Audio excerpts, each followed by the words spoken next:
A TV preacher is exposed for years of secret sexual sin. An entertainer is arrested for allegedly killing a spouse or a lover. Rich businessman loses everything because of seedy business practices. It's obvious they fail to follow a word of wisdom found right here in the Hebrew Scriptures. It's a word that could save your life.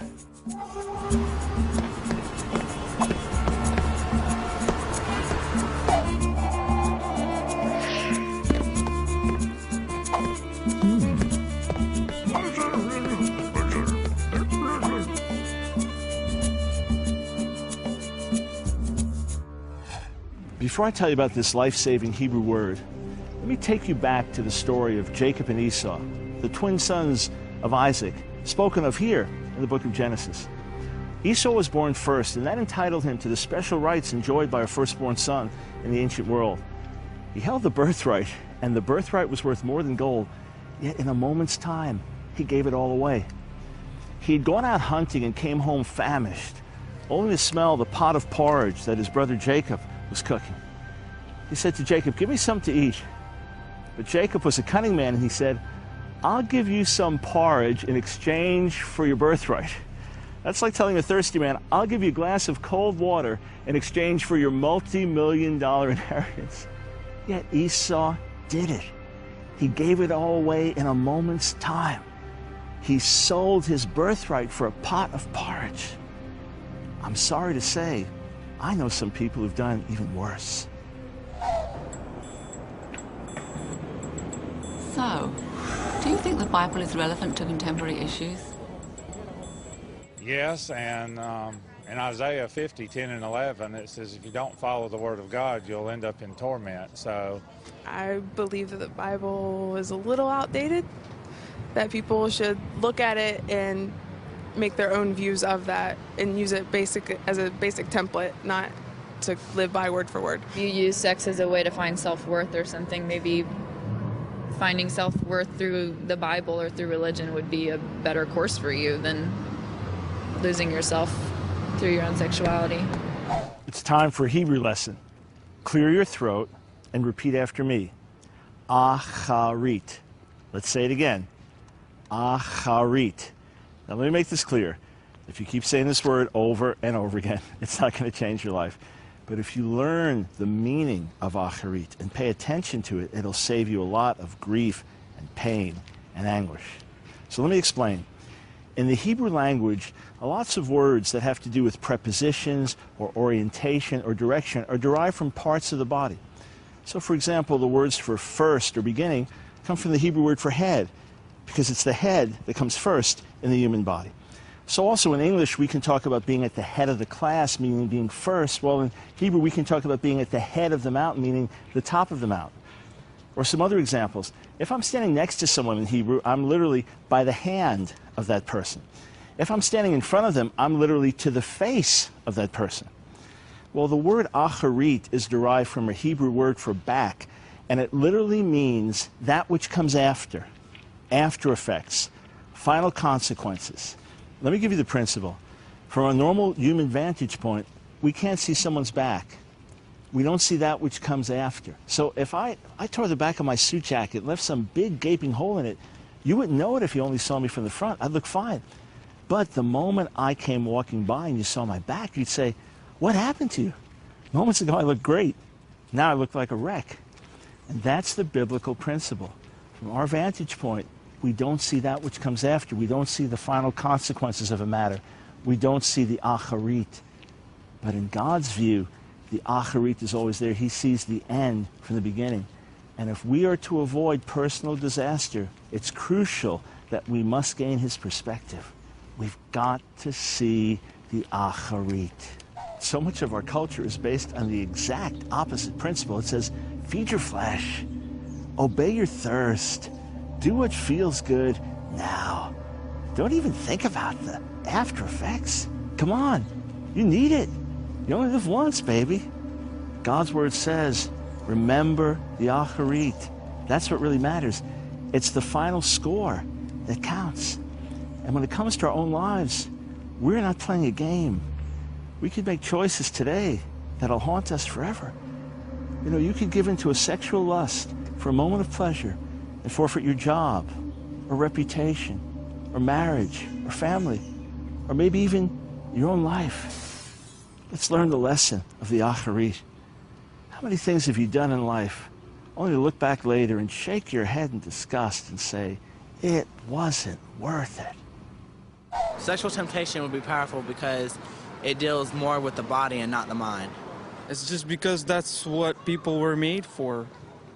Temptation is it's like anything else. You can either say yes or no. We're in a society where we kind of want to have our cake and eat it too, and so we don't think about consequences or about God or about spouses or anything else. We just think about what we want. Let's take a look at the ancient wisdom of the book of Proverbs and see what it has to tell us about the acharit. In chapter 5, we read this warning: "For the lips of an immoral woman are sweeter than honey. Her mouth is smoother than oil." And it says this: "Her acharit is bitter as poison, more dangerous than a double-edged sword. Her feet go down to death. Her steps lead straight to the grave." Do you see it? It's a picture of sexual seduction. She looks so good. What a body. And she's smiling at me. She wants me. I need her. I've got to have her.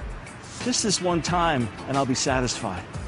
But her acharit, in other words, the final consequences of association with her acharit is death. A sexually transmitted disease, a jealous husband out for revenge, a scandal that gets reported around the world, an obsession that gets out of control until it costs you everything. You say, oh, but the temptation's so strong. The urge is so great. How can I possibly resist? You've got to remember the acharit. Up next. I think sexual temptation is very powerful because it's advertised everywhere. Why do you think we still blow it? They just think that they get above all the wrong, and they fall into that trap.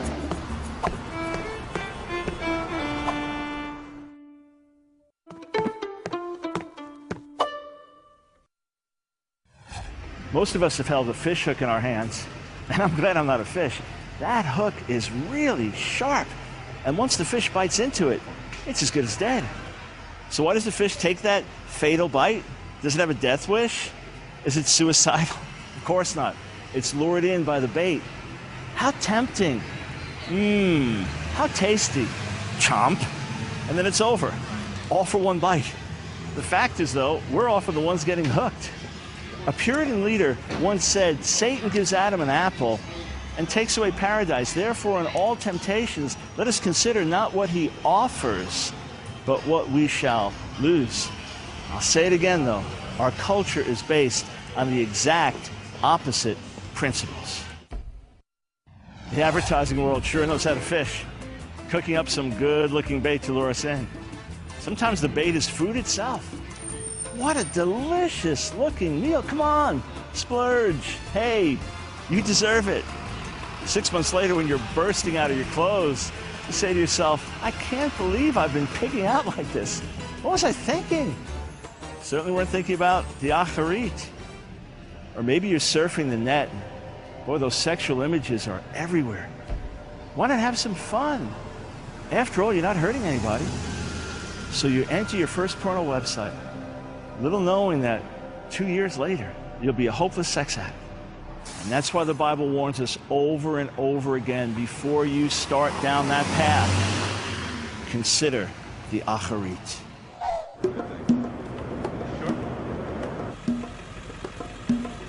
Next question.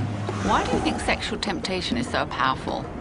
I think sexual temptation is very powerful because it's advertised everywhere. I look at TV sometimes and I see it as a lot more out there. Because it's you know what your body wants. It's not good for you. Oh, that's what makes us reproduce. I once read a quote from an Israeli woman, and she was released from prison for murdering her husband after years of physical abuse. She said, remorse is so bitter. I would give everything just to turn the clock back. But that's one thing we can't do, turn back the clock. There was a very mature-looking 15-year-old girl who lived on Long Island. Well, she fell into rebellion against her parents and decided to get out of the house. She was hitchhiking to Texas and was picked up by a trucker who paid her to perform a sex act. Afterwards, when she got out of the truck, she wept with shame, but hey, the guilt left pretty soon. She ended up in Texas, where she fell into prostitution. She became the most popular girl working there. Well, what happened was the other prostitutes got jealous and she realized, I've got to get out of here while I have the opportunity. But before she could get away, the pimp and his wife got her. When her naked corpse was pulled out of the river, the police chief said it was the most tortured, brutalized corpse he had ever seen. She had cigarette burns from head to toe. Her jaw was broken. She was shot through the mouth. If only she could have seen her acharit. She could have felt the terror, the pain, the agony, seen her naked body pulled out of the river. She never would have fallen into rebellion. She never would have left her parents' house. It wasn't worth it. Let me tell you about another tragic, real-life story. There was a successful pastor, married man with kids. Got discouraged, depressed, went to a bar one night, got drunk, ended up at a wild sex party, ended up being with another man. Woke up the next morning, felt miserable, he grieved over it, but picked himself back up again, and life went on as normal. Not quite. He had contracted AIDS. Before he realized it, he had infected his wife and the baby that she bore him. When I met the family, he had just been buried. A few years later, the wife and child died also. Only he could have seen his acharit. He could have seen his body being lowered into the ground and the family grieving. If he could have seen a few years later his own wife and precious baby withering away and dying from the same dread disease. If only he could have seen the acharit, he would have said to his wife before that, tie me to the bedpost, lock the door. Don't let me out. Don't let me do this crazy thing. But now, as life echoed those miserable words found in the book of Proverbs, in your acharit, you will groan when your flesh and body are spent. You'll say, how I hated instruction, how I spurned correction. I wouldn't listen to my teachers. I wouldn't obey my counselors. Now I've come to the brink of utter ruin in the midst